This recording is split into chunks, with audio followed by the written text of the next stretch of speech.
नमस्कार. साथी news MH11 या यूट्यूब चॅनलमध्ये मी शकील सय्यद आपल्या सर्वांचे मनपूर्वक सहर्ष स्वागत करतो.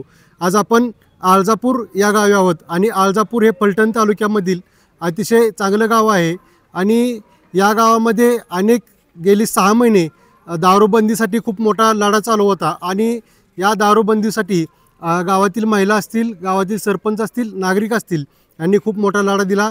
यासाठी अनेक ठिकठिकाणी जाऊन त्यांनी निदर्शने केली. यासाठी खूप मोठा लढा उभा केला. आजही पाहतोय आपण अनेक महिला पाठीमागे जाऊन पाहतोय आपण ग्रामपंचायतमध्ये की त्या महिला जात आहेत, मतदान करतायत आणि त्यासाठी गावातील युवक असतील, हे युवकही त्यांना मदत करतायत. मतपत्रिका असेल, ज्येष्ठ नागरिक असतील, हे मदत करतायत. मतदार यादीमधून त्यांना नाव शोधून देण्यासाठी मदत करतायत आणि त्यांना योग्य सल्ला देत आहेत. त्यासाठी आपल्याबरोबर अनेक सामाजिक कार्यकर्ते आहेत आणि हे सामाजिक कार्यकर्ते आहेत, त्याचबरोबर ते संप्रदायामध्ये असतात आणि संप्रदायामध्ये सुद्धा चांगलं काम असते. त्यासाठी आपण त्यांच्याशी चर्चा करणार आहोत. सर, आपलं नाव सांगा बरं तुमचं. मी विलासबाबा जवळ.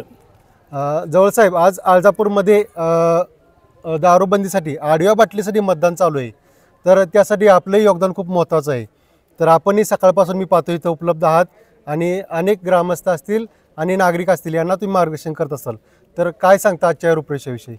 नाही, नक्कीच गेले 6 महिन्यापूर्वी या गावामध्ये एका दारूच्या परमिट रूम आणि बारला या ठिकाणी परवानगी मिळाल्यानंतर इथले काही ग्रामस्थ असतील, इथले सरपंच शुभम नलवडे, नितीनजी नलवडे आणि त्यांचे सहकारी मला खरं तर मेढ्याला त्या ठिकाणी भेटायला आले. भेटल्यानंतर त्यांना मी जी काही ही प्रचलित पद्धत आहे किंवा शासनाचा अध्यादेश आहे त्या पद्धतीनं आपल्याला कशा पद्धतीने गावामधलं दारूचं दुकान बंद करता येईल याबाबतीत मार्गदर्शन केलं आणि गावातून या ठिकाणी महिलांच्या सह्या घेऊन 25%हून अधिक महिलांच्या मतदानासाठी सह्या त्या ठिकाणी माननीय जिल्हाधिकारी साहेब यांना अर्ज दिल्यानंतर त्याची सह्यांची पडताळणी करण्यासाठी या ठिकाणी उत्पादन शुल्क विभागानं कारवाई केल्यानंतर 25%पेक्षा अधिक सह्या असल्यानं आज माननीय जिल्हाधिकारी यांच्या आदेशानं या ठिकाणी 11 जानेवारी रोजी आज या ठिकाणी मतदान घेण्यात येत आहे. आणि आपण सगळेजण पाहतोय की या गावामधल्या महिलांमध्ये असणारा उत्साह, या गावातील युवक असतील, ग्रामस्थ असतील, महिला असतील, यांनी ह्या गावामध्ये आलेलं दारूचं दुकान बंद व्हावं यासाठी केलेले प्रयत्न सर्वश्रुत आहेत. किंबहुना 2 ऑक्टोबर गांधी जयंतीच्या दिवशी राज्याचे तत्कालीन उत्पादन शुल्क मंत्री शंभूराज देसाई यांच्या घरासमोर सुद्धा निदर्शने आणि आंदोलन त्या ठिकाणी केलेले आपल्या सगळ्यांना माहीत आहे. या गावची एकच भावना आहे की आमच्या गावामधलं वातावरण कुठेही दूषित होऊ नये, भावी पिढीच्या भवितव्यासाठी आमच्या गावामध्ये परमिट रूम आणि बारला परवानगी नको. आणि म्हणून आजचं या ठिकाणी मतदान होताना आपण सगळेजण पाहतोय या गावातील सगळे म्हणजे सरपंच असतील, उपसरपंच असतील, सगळे सदस्य असतील, ग्रामस्थ असतील, महिला असतील, युवक असतील, सकाळपासून या ठिकाणी तळमळीनं काम करतायत आणि बाटली आडवी काढण्यासाठी प्रयत्न करतायत. त्यांच्या प्रयत्नांना निश्चित 100% यश येणार आहे. निश्चितच त्यांच्या प्रयत्नांना यश येईल. त्यासाठी महिलांचा आणि युवकांचा चांगलं प्रयत्न आणि त्यासाठी योगदान आहे हे आपण पाहतोच आहे. यासाठी आपल्याबरोबर आणि अनेक बोलण्यासाठी नांदलगावचे युवक आहेत, त्याचबरोबर ते कीर्तनामध्ये सुद्धा सक्रिय असतात आणि संप्रदायामध्ये सक्रिय असतात. असेच मान्य श्री हबप सतीश महाराज जाधव साहेब, सत्यवान महाराज जाधव साहेब आहेत. खरं तर या महाराजांच्या समोरच आम्ही लहानाचं मोठं झालो आणि यांचा आदर्श घेऊन सुद्धा आम्ही काही गोष्टी पाहतोय आणि करतोय. तर त्यांच्याशी आपण चर्चा करू. तर कसं पाहता आपण आजच्या या कार्यक्रमाविषयी? रामकृष्ण हरी. संसार उद्ध्वस्त करी दारू, बाटलेला स्पर्श कधी नका करू, ही भावना संपूर्ण महाराष्ट्रामध्ये रुजवणारे हरिभक्तप्राण प्रातस्मरणीय युवकमित्र बंडता कराडकर यांच्या मार्गदर्शन उत्स्फूर्त होऊन अनेक युवकांचे संसार तर वाचलेत. त्याबरोबर अत्यंत निंदनीय आणि आम्हाला वाईट वाटणारी गोष्ट आहे की आमच्याच तालुक्यामध्ये आळजापूर गावामध्ये दारूबंदी करण्याची वेळ आम्हाला आलेली. परंतु त्यातून एक असा उत्साह आनंदाचा आहे की या गावचे सर्व तरुण, महिला, तसेच वृद्ध लोक आणि तरुण कार्यकर्ते ह्यांना सर्वांना माहिती आहे की अनेक युवकांचे दारूमुळं संसार उद्ध्वस्त झालेत. अनेकांची घरं, दारू पिणाऱ्यांना घरं विकावी लागतात आणि दारू विकणाऱ्यांची बंगले अत्यंत थाटामध्ये चालतात. ही भावना सगळ्यांच्या मनामध्ये आहे, सर्वांना याची कल्पना आहे. आणि या सर्व युवकांचं किंबहुना महिलांची अपेक्षा अशी की आपली जी भावी पिढी, आपली जी मुलं आहेत, यांचं जीवन उद्ध्वस्त होऊ नये, आपल्या गावाच्या विशीच्यात दारूचं दुकान होऊ नये, ही त्यांची अत्यंत प्रभावी भावना आहे. आणि या भावनेच्या साठीच सर्व गाव अगदी अत्यंत मनापासून मतदान करत आहेत. मतदानाचंही टक्केवारी चांगली आणि 100%च मी आत्मविश्वास सांगतो की आपला विजय झाल्याशिवाय राहणार नाही. ही मी ग्वाही देतो. रामकृष्ण हरी. नक्कीच गावचा उत्साह चांगला आहे आणि महिलासुद्धा चांगल्या पद्धतीने मतदान करतात. परंतु जवळ साहेब, आज आपण पाहतोय की गावची दारूबंदी करण्यासाठी किंवा जे आसपास चालू दारूबंदी करण्यासाठी आज आपल्याला किंवा महिलांना घेऊन मतदान करावं लागतंय. ही गोष्ट कुठंतरी लज्जास्पद वाटते का? शासनाच्या लक्षात येत नाही का की बाबा ही गोष्ट युवकांसाठी असेल, नागरिकांसाठी कुठेतरी हानिकारक आहे आणि यामुळे संसार उद्ध्वस्त होत आहेत. मग शासन त्याच्यावरती मतदान न करता डायरेक्ट का पाऊल उचलत नाही? विषय काय वाटतं आपल्याला? रामराज्याची स्वप्ने दाखवून राक्षसी वृत्तीनं वागणारं सरकार म्हणजे आत्ताचं सरकार असं म्हटलं तर वावगं ठरणार नाही. कारण राज्याचे उत्पादन शुल्क मंत्री माननीय नामदार अजितदादा पवार यांनी दारूची दुकानं जास्तीत जास्त वाढवावी आणि महसूल जास्तीत जास्त सरकारला मिळावा अशी कल्पना एक जाहीर केलेली आहे. परंतु ही कल्पना अत्यंत दुर्दैवी आहे. एका बाजूला लाडक्या बहिणींना पैसे देऊ करायचे, त्यांचे भाऊ म्हणून मिरवायचं आणि त्या भावानं आपल्या बहिणीच्या कपाळाचं कुंकू पुसण्यासाठी जास्तीत जास्त दारूची दुकानं वाटायची. हे एक अत्यंत दुर्दैवी आहे.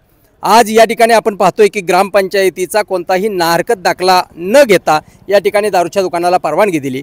तत्कालीन उत्पादन शुल्क मंत्र्यांच्या काळामध्ये महाराष्ट्रामध्ये आणि या सातारा जिल्ह्यामध्ये अक्षरशः दारू दुकानांची खैरात वाटलेली आहे.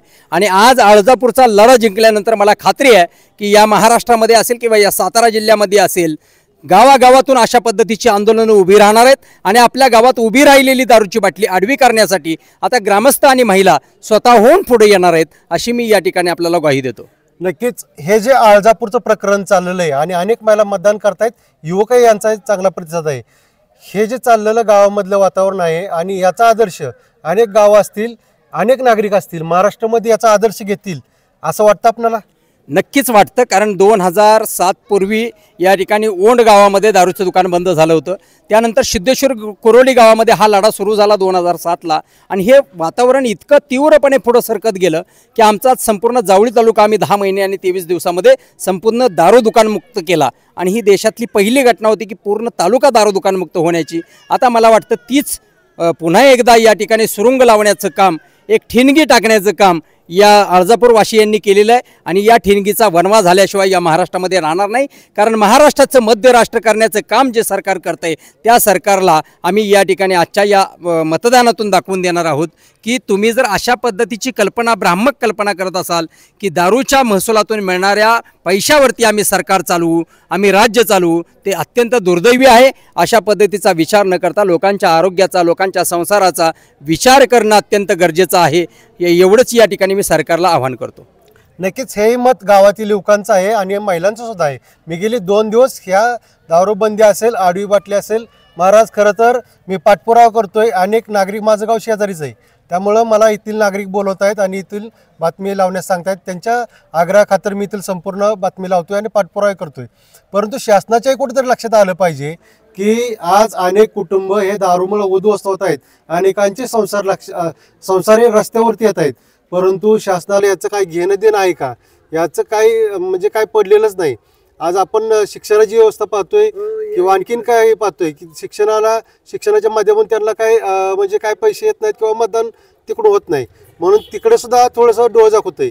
मग दुसऱ्या बाजूने दाराच्या पाठीमागून यायचं आणि बॅकडोर एंट्री म्हणतो आपण, तशी करायच्यानं पैसे घ्यायचे आणि कुठेतरी 2 नंबरचे धंदे चालवायचे. असं महाराष्ट्रामध्ये चाललंय असं वाटतं आपल्याला? नक्कीच वाटतं. खरं तर शासनाची ही जबाबदारी होती. स्वातंत्र्योत्तर काळामध्ये या देशामध्ये नशाबंदी असावी अशा पद्धतीची घोषणा किंवा अशा पद्धतीचं आव्हान राष्ट्रपिता महात्मा गांधीजी यांनी केलं होतं. पण राष्ट्रपिता महात्मा गांधीजींचं नाव घेऊन उत्तर काळामध्ये सरकारनं दारूची दुकानं बंद करण्याऐवजी तिला प्रतिष्ठा देण्याचं काम, दारूला वाढवण्याचं काम आणि त्याच्यातून महसूल मिळवून हा राज्य चालवण्याचं काम या सरकारनं केलेलं आहे. हे अत्यंत दुर्दैवी आहे. पण तो अशा पद्धतीच्या महसुलातून जर हे सरकार चालवलं जाणार असेल तर हे सरकार कधीही यशस्वी होणार नाही असं या ठिकाणी मी आपणाला सांगू इच्छितो. त्यामुळे सरकारनं विचार करायला पाहिजे. तुम्ही बघता की 31 डिसेंबरच्या रात्री 5 ते 5 वाजेपर्यंत दारू पिण्याला परवानगी दिली जाते आणि दुसऱ्या बाजूला ड्रिंक अँड ड्राईव्हच्या कारवाया करताना आपण आढळतो. हे किती हास्यास्पद आहे. म्हणजे एका बाजूला दारू प्या म्हणून सांगायचं रात्रभर आणि दुसऱ्या बाजूला तुम्ही दारू पिऊन वाहन चालवलं तर तुमच्यावर कारवाई केली जाणार. ही दुटप्पी भूमिका कशी चालणार? म्हणजे ज्यांना दारू पिण्याचा शौक आहे त्यांनी दारू पिणारा बिगर दारू पिणारा म्हणजे व्यसनमुक्त ड्रायव्हर घेऊन संगती फिरायचा का, याचाही विचार कधीतरी शासनाने केला पाहिजे. एका बाजूला दारूची दुकानांची खैरात करायची, दुसऱ्या बाजूला महिलांना म्हणायचं तुम्ही 25% 50% जास्त महिलांनी जर मतदान केलं तर बाटली आडवी केली जाणार. अरे मग त्याच्या अगोदरच तुम्ही गावामध्ये लायसन्स देत असताना महिलांचं मत विचारात घ्या, त्या महिलांना खरोखर काय वाटतंय ते बघा आणि त्याच्यानंतर अशा पद्धतीचे लायसन्स द्या. अशा पद्धतीचे सरकारला मी या ठिकाणी आवाहन करतो. आपल्यासोबत बोलण्यासाठी आळजापूर गावातील ग्रामस्थ आहेत, त्यांच्याशी आपण चर्चा करणार आणि त्यांच्या याविषयी काय मत आहे ते जाणून घेणार. सर, नाव सांगा आपलं. माझं नाव विलास नामदेव नलवडे. तर संतकृपा उद्योग समाजाचा मी चेअरमन आहे. समाधान होत आहे कारण आम्ही गेले 6 महिने हा लढा चालू केलेला होता. या गावामध्ये दारूचा पहिला विषय चालूच होता, परंतु काही लोकांनी दारूचा परवाना काढला आणि तो पण आमच्या गावातला नाही, तो परगावातला आहे. आणि परगावातला असूनसुद्धा या आमच्या गावामध्येच परवाना काढला. ग्रामपंचायतीची कुठलीही कागदपत्र त्याच्याकडे नसतानासुद्धा त्यानं तो परवाना काढला. आणि परवाना काढल्यानंतर आम्हाला समजल्यानंतर आम्ही गावात एक ग्रामसभा घेतली, तरुण मंडळांचं सहकार्य घेतलं आणि त्या ग्रामसभेनंतर आम्ही व्हेरिफिकेशनसाठी गेलो असता आमचं व्हेरिफिकेशन पहिलं फेल गेलं. त्याच्यानंतर आम्ही दुसरं व्हेरिफिकेशन घेतलं आणि त्या व्हेरिफिकेशनचा आज आम्हाला फायदा होताना दिसतोय. नक्कीच महिलांचा उत्स्फूर्त चांगला प्रतिसाद आहे. आजच्या मतदानात भरपूर महिलांनी स्वतःहून येऊन मतदान केलेलं आहे आणि अतिशय उत्कृष्ट प्रकारचं मतदान या ठिकाणी झालेलं आहे. बघा आता 4 ते 4:30 वाजायला आलेत आता, तरी किती मतदान झाले? आतापर्यंत जवळजवळ 60-65% मतदान झालेलं आहे आणि अजून पण महिला येतच आहेत आणि अजून मतदान चालू आहे. आजही पाहतोय मी की काही महिला पुण्यावरून मुंबईवरून सुद्धा इथे येत आहेत. अजून मुंबईच्या काही महिला येतात, पुण्याच्या काही, सातारला काही, ह्या भागात जेवढ्या बाहेर महिला आहेत त्या आमचं गाव मुळात म्हणजे आमच्या गावातली बरीच लोक ही मुंबईला पुण्याला बाहेरगावी राहतात. त्याच्यामुळे महिलांची संख्या या ठिकाणी कमी जरी असली तरी बाहेरगावावरून सुद्धा महिला येऊन या ठिकाणी मतदान करू शकतात आणि करतात. आज आपण युवकही पाहतोय, त्यानंतर गावचे सरपंचही पाहतोय, त्यांचंही चांगलं अतिशय मोठा युवकांचं योगदान आणि गावातल्या महिलांचं योगदान अतिशय मोठे. आम्ही सातारला सुद्धा आपले शंभूराज देसाई यांच्याकडे मोर्चा काढला होता, त्यावेळेला सुद्धा अतिशय मोठ्या प्रमाणात या गावातील महिला उत्स्फूर्तपणे स्वतः गेल्या होत्या आणि त्या मोर्चात सहभागी झाल्या होत्या आणि त्या मोर्चाचाच परिणाम आज गावात दिसतोय. स्वतःहून महिला येतात, स्वतःहून मतदान करतात. काय वाटतं एवढा सगळा आटापिटा केलाय? निकाल 100% आमच्या बाजून लागणार आहे. दारूबंदी 100% होणार आहे. त्याचे दुकान आहे ते दुकान बंद होईल? दुकान बंद होणार. तर धन्यवाद. आपण सर्वजण साथी न्यूज चॅनलशी बोलला आणि आपली मतं व्यक्त केली त्याबद्दल आपल्या सर्वांचे मनपूर्वक आभार. धन्यवाद. ग्रामपंचायत आळजापूर येथे दारूबंदीसाठी महिला मतदान करत आहेत आणि अनेक महिलांनी उत्स्फूर्त प्रतिसाद या दारूबंदी आडवी बाटलीसाठी मतदान केलेलं आहे. आत्तापर्यंत साधारणपणे 450 महिलांनी मतदान केलेलं आहे.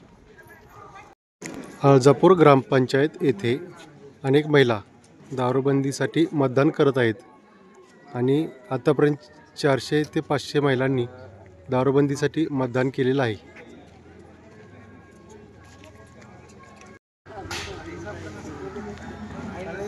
महिलांच्या यादींमधून नावे शोधून त्यांना अनेक पुरुष युवक मदत करत आहेत की महिलांनी दारूबंदीसाठी मतदान करावं.